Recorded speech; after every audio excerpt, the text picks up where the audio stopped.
Hello, everybody. I think I am live. There I am. Um, I wanted to hop on today because there's so many bad news, so many changes happening in our world, not only here in the United States, but things that are happening here are impacting people all over the world. And as a psychotherapist, I am really seeing how it's influencing people's mental health and well being. I'm a practice owner of Porta Verum Psychotherapy services, and in our practice, we see about we do about 400 psychotherapy sessions every month. And what we are seeing people right now are talking about how they are stuck on doom scrolling, how they have really hard time, not watching the news, how they get stuck into this negative loop of fear, anger, that really is leading to hopelessness and helplessness. And what's happening is that people are spiraling down. Their mental health is spiraling, and a lot of people are unable to sleep. There's increase in depression, anxiety, panic. All these things are very real and they are happening, and everybody's talking about them. So I wanted to hop on today for just a little bit to give you some tools and to give you some effective ways to cope with everything that is going on, because the fact of the matter is that if we are in stress response, if we are in trauma response, if we are spiraling down, even if we wanted to influence this world in a positive ways, we really can't, because stress response doesn't allow us to have access to our problem solving skills, our resiliency, our creativity, our love, and our compassion, really. So this is why now more than ever, it's really, really important that people do take care of their mental health, despite all the horrible things going on in this world. As you all know, there's attack on DEI and basic human rights. There's families that are being ripped apart and deported out of a country where they've been living for a long time. There's a lot of economic uncertainty. Markets are going up and down, and who knows what's going to happen with food, rent prices, and all these other things, and just environmental concerns. So all these things that are happening in the macro level is going to impact you. And the tough thing is that our brains really have this default mode network. I'm sure you've heard of that term. And especially within that default mode network is the negativity bias, which means that all the bad things that are happening, fear that things that can potentially go wrong, it's like the mind really highlights that. It's like those are the sticky thoughts, those thoughts that stick. And then what happens is rumination, and hours and hours and hours, our brain is just thinking about these bad things that are happening right now, that are very real, and many bad things that might be happening in the future. So all this is creating this inner storm and chaos. And like I said, a lot of people are starting to feel really overwhelmed and really kind of helpless and powerless in terms of what's happening. But there are things that you can absolutely do to support your mental health and your well-being. And that's what I want to share today. It's really, 6 different things, okay? And this was born, these things that I'm sharing with you was born out of discussion with my wonderful therapist. We have over 150 years of combined experience in the field of mental health. They are all really amazing and compassionate and experienced therapists. So you're really getting a good, good, solid information from a group of therapists who really care about your mental health and well-being. So one of the things that we talked about was really exploring options, because what happens in the stress mode is that everything starts narrowing down. So suddenly we have this tunnel vision where we only see the bad things that are happening right in front of us. And there could be, we open that field, we could have a lot more other options there. So instead of feeling like we have this massive wall in front of us and we just keep banging our head and we keep punching and kicking and screaming, we're screaming at it and we are bloody knuckles, our head is bleeding and we are exhausted because we are fighting that wall. What if we just take a deep breath and center and ground ourselves and see, okay, what other options do I have? Can I go around? Can I backtrack, take a different route? Do I have a ladder? Do I put it up and climb up? But we can access those options unless we kind of relax our bodies first. So we gotta, first step is addressing that stress response so that your prefrontal cortex gets back online. But even if you feel like, okay, no, Paula, there are no other options, and I respect that too, then my invitation is just to kind of imagine, like, what if there would be other options out there? So, and it's really helpful to talk to somebody like a therapist that can explore and help you show, like, like give you a different perspective on what options could be out there. I find it so helpful. I have my blind spots, and oftentimes when I'm speaking with other people, a lot of my friends are therapists. They're like, "Oh my gosh, I did not even think about that because I was in that tunnel vision." So expanding your field of awareness and options in terms of where you can feel more empowered, where you can have a sense of agency.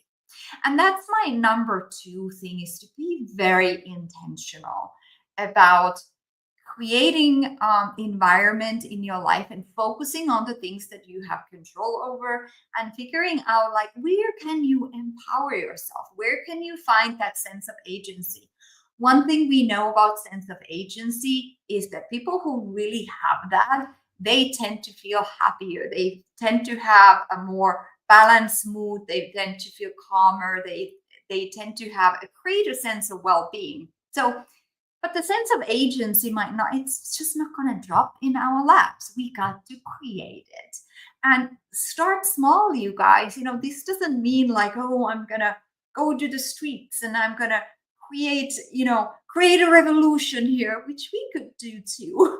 I'm going to call it the revolution of compassion and love and empathy and all these things. It's because with the energy of discrimination, hatred, fear, and anger, a different energy is required. And that's the energy of loving kindness and compassion, and starting with ourselves, really.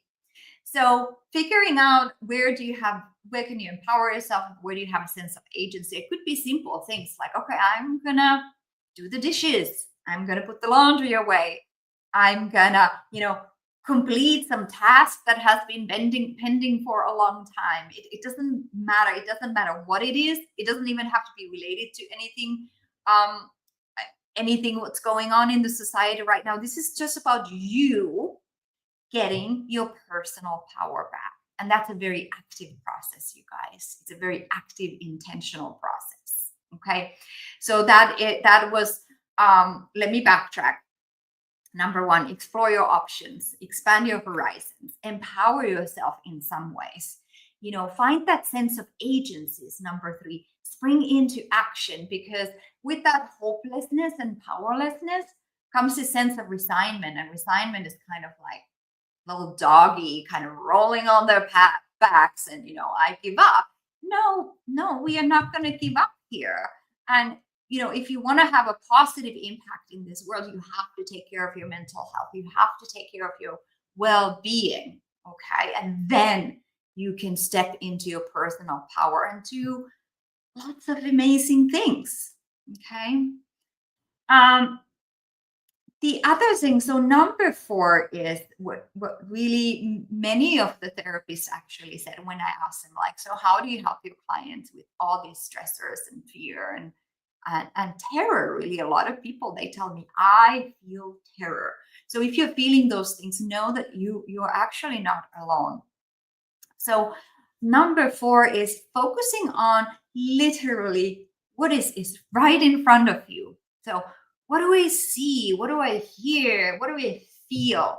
So you have your friends and family. If you are a parent, my message to you is don't feel guilty for having children. A lot of parents have told me, like, oh my God, what have I done? I have brought a child into this terrible world. And I'm like, good thing, because as a parent you actually have a massive influence on this world by raising your child with love and kindness and compassion. They grow up to be citizens of this universe that really focus on creating community and altruism, and supporting each other.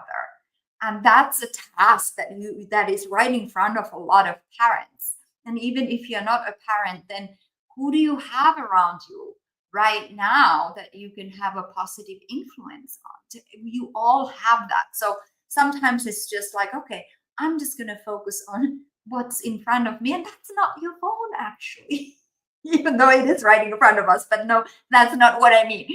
The people in your life, the connection. So put the phones down and connect with those around you. Okay. Let's see. I'm looking at my list here. Um, the other thing is to get support. So this is not something that we can get through alone. We can't get through this by ourselves. This is a time when we talk to our friends, talk to trusted people, talk to like-minded people. Don't go to people that you know, like, okay, this is going to be an argument, this is going to be a conflict. That right now is not necessarily time to do that. So you get to set maybe some um, boundaries over that, and instead surround yourself with people who are already in the same mindset, so you can kind of feel safe, and you can feel that you have your little tribe with you. Okay. And my last final coping method is to do put some boundaries with the phones and the scrolling and the news, because when we are exposed to that so much, we are recreating stress over and over and over again. And when we are doing the mental time travel into anticipated catastrophe in the future, our body is already living it. Our body already feels and believes that this thing that I'm thinking about is already happening. So grounding yourself here in the present moment and put some boundaries. That doesn't mean that you're not going to watch the news. That doesn't mean that you're not going to be in social media, but set some times for that. Like, I don't know, 10 minutes in the morning, 10 minutes in the afternoon, 10 minutes in the evening. Myself and many other people have chosen to be completely off social media, which is very challenging, can be very challenging nowadays. You can also use filters, mute, or even block people that you're like somebody posting stuff, and you're just finding yourself being really angry and triggered all the time. Don't expose yourself. You are responsible for your boundaries, not other people. So we've got to remember that we are responsible for setting our own boundaries. Okay. So, and I get it. It's a lot of hard work, taking care of our wellness and mental health. It is a lot of hard work. There is no denying that. And you guys, it's totally worth it, because you matter, you are valuable, you are an important part of this world. And whatever your voice, your message is, it gets to be heard, but it's not going to be heard from the bottom of the couch scrolling on TikTok or Instagram or whatever. So take care of your mental health and figure out how you can step into your own personal power. And I think that's how we get through this time. Really, I do believe that that's how we get through this time. And of course, I'm going to finish off with the invitation. If you do feel like, okay, I'm in such a deep rut that I don't even know how to get out of it, then ask for help. We have openings right now. My therapists are working at different times. We have people starting at 6 o'clock in the morning Pacific time and working all the way to 6 p.m., even 6:30 p.m. And we have some providers available on the weekends as well. So, and our onboarding team is super helpful. They're going to talk to you about your insurance. We're going to check your benefits and make sure that everything is in order and you don't have any financial surprises. So we take care of all those things before you start therapy. So we really hold your hand step by step because we care about your mental health and well-being. And we are in this business of transformation. So come on in. And best way to reach us is you can call us 619-577-5057. I'll also put it in the description below this video, that extension 1. Or you can email us at clientcare@portaverum.com. And just say like, hey, can you call me? Can you email me back? Like, it doesn't even matter what you say. Just raise your hand and we'll get back to you. Okay. I hope this was helpful, and I hope you feel that you're not alone. A lot of people are struggling with anxiety and worry and fears right now. It's totally normal given the circumstances. And also remember that there's a lot of things that you can do to take care of your mental health. Okay, bye now, and stay tuned for more mental health support. Bye. How do I stop this? Okay, here I go. Now I'm going.